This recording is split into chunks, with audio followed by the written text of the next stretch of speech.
And the 47-year-old woman charged in a nearly 30-year-old cold case appeared in court this afternoon. Angela Siebke was first read at the first-degree murder charges in the death of baby April, who was found along the Mississippi River shoreline back in 1992.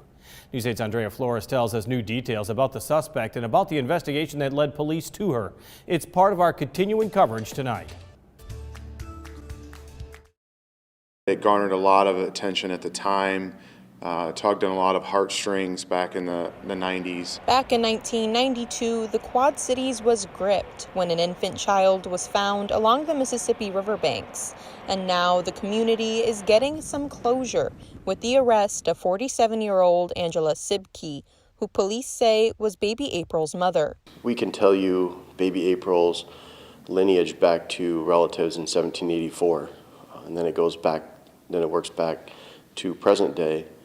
So with that information, we're able to narrow it down to a small set of people. Once the department had the genetic genealogy report from a lab in Virginia, Moline detective Mike Griffin says traditional police work, like interviews and research, led them to Siebke's residence in Ohio, where she lives with her children and long-term boyfriend. We had to talk to additional people here that led us there.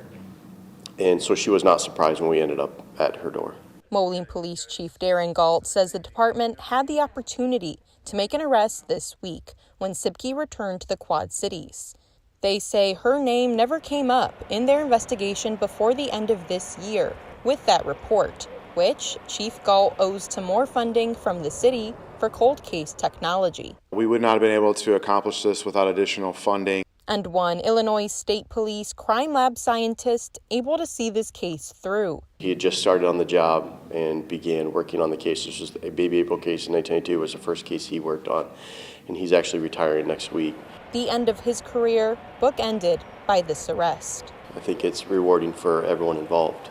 In Moline, Andrea Flores, WQAD News 8. And Siebke's next court appearance is scheduled for Tuesday, December 29th. She remains in custody at the Rock Island County Jail on $1 million bond.